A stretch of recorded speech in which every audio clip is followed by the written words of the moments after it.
Hello everyone. Today's session will help you to speak and write English better. I'm going to take up some of the most common mistakes made by learners of English at the beginner level. One of the best ways to learn English grammar is from mistakes and their corrections. Let me take you through a short quiz of 15 questions. There are two sentences in each question and only one of them is correct. You need to identify which one is correct. After each question, I'll briefly explain the grammar points in helping us choose the correct sentence. So let's get started. Question number one. My mother have two brothers. My mother has two brothers.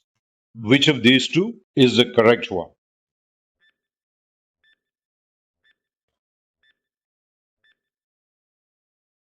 The second one is the correct sentence.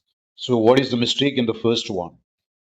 This is an error in the subject verb agreement. For subjects like I, you, we, they, plural noun, we use have. But subjects like he, she, it, singular noun, is followed by has.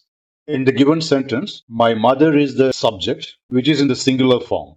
So the auxiliary verb that comes after the subject has to be has.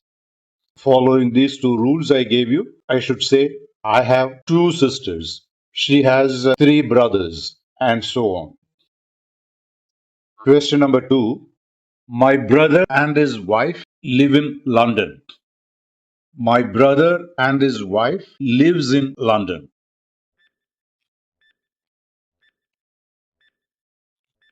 Here the second one is incorrect and the first one is the correct sentence. That is, my brother and his wife live in London. The rule we discussed before may be extended to this question also.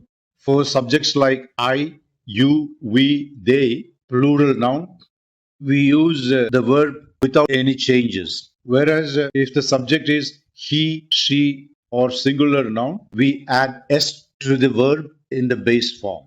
In these two sentences, the verb is live. And what about the subject? My brother and his wife. That is the subject. Here, the subject is in the plural form. There are two people. So, if the subject is a plural noun, we don't need to add the letter S to the main verb, which is live in this sentence. So, the correct sentence is my brother and his wife live in London. Let's move to the next question. Everyone knows that smoking causes cancer. Everyone knows that smoking causes cancer.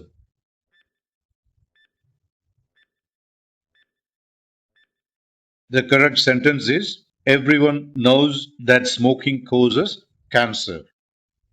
Here the subject is everyone, and everyone, even though refers to more than one person, in fact, everyone means all. So it might look like a plural noun, but in English, we treat pronouns like everyone as a singular subject. And following the rule discussed in the previous question, singular subject is followed by verb with s added to that.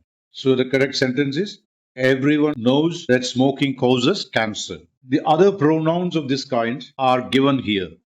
They are everybody, everything, anyone, anybody, nobody, somebody, someone, something, nothing, each, either, neither, enough, little. All these pronouns are treated like singular subjects, and the verb that follows will be governed by the guidelines I have mentioned in the previous two questions.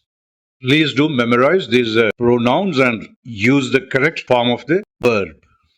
Question number 4. How I can solve this riddle? How can I solve this riddle?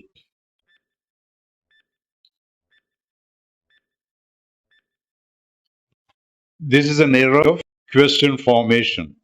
Questions are generally framed in the following way. First, we use question words like how, where, what, which, and so on.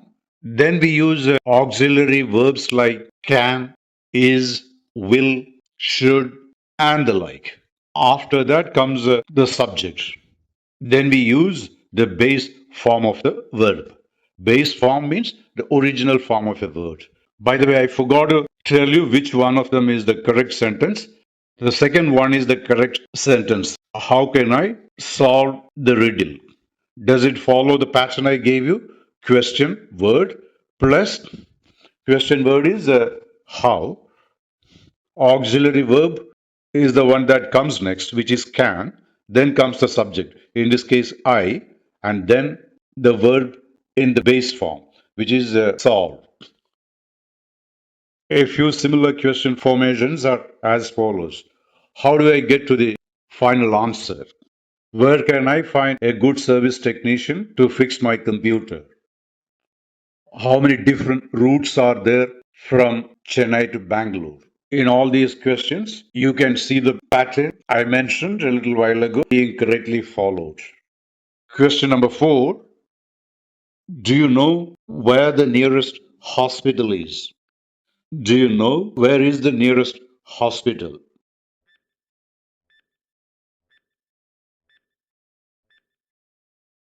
Can you spot out the incorrect sentence and the mistake in that sentence?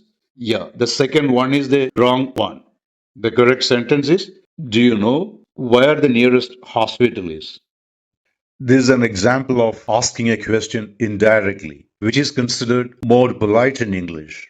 Here, the direct question is, where is the nearest hospital? But in the indirect question, the word order is maintained without any inversion.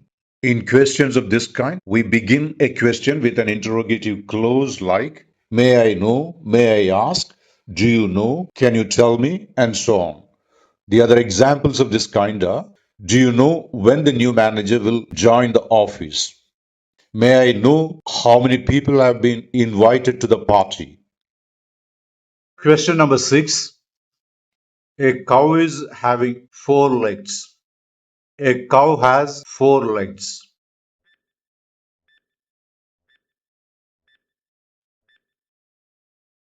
The correct sentence is the second one. A cow has 4 legs. The rule is this. We use the simple present tense to talk about permanent situations, eternal truths, or universal facts. Here, a cow having 4 legs is a permanent thing. A cow's anatomy doesn't change from moment to moment. So we say a cow has 4 legs. In the same way, we say the sun rises in the east because it is something that's happening so regularly. It's a universal fact. So it's wrong to say the sun is rising in the east.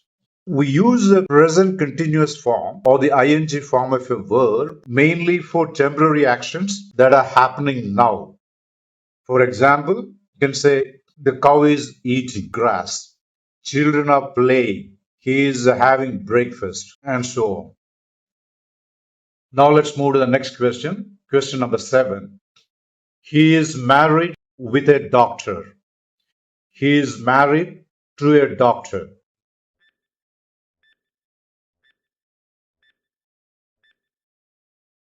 Here the correct sentence is the second one. He is married to a doctor. What is the reason for that? Married to is an example of a collocation. A collocation is a pair or group of words that naturally or frequently go together. So married goes with to. That's all. By the way, I'll give you a few more examples for collocation. Keep in touch, take a break, have a look, speak your mind, and there are many more like that. There are hundreds of collocations. You would do well to Google these collocations and learn them yourself because these collocations will help you speak English naturally and fluently.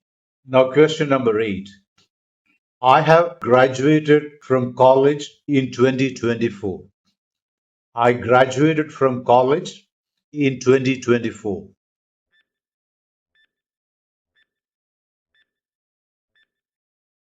Here also the correct sentence is the second one. I graduated from college in 2024. This is a very common mistake I have seen people making.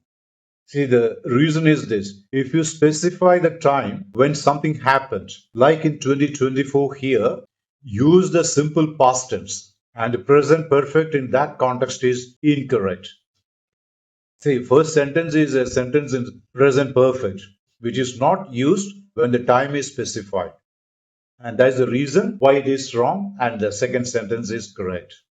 There are a few other mistakes people make, like I have called you yesterday, I have seen the movie yesterday. These are all incorrect because we specify the time of action as yesterday. So the correct sentence is I called you yesterday or I saw the movie yesterday. Question number 9. Your knowledge of history is more better than mine.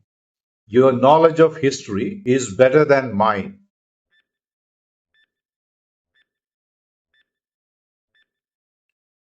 Here, the first sentence is incorrect, and the second one is the correct one.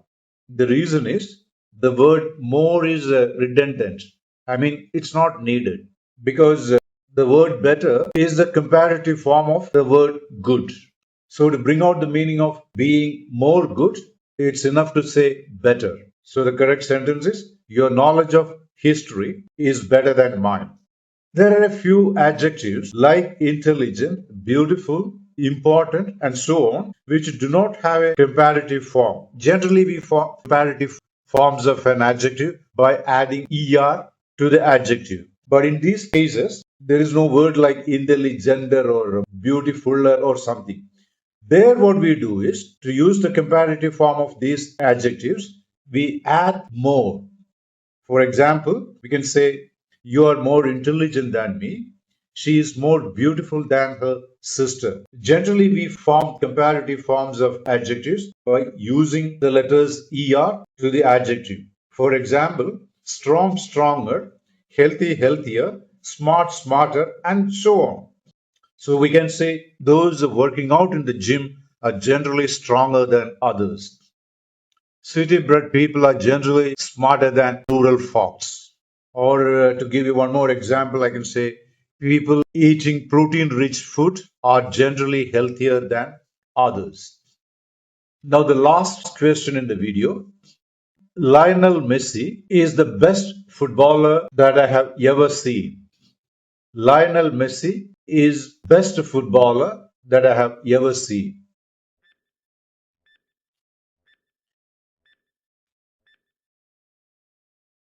Here, the first sentence is the correct one.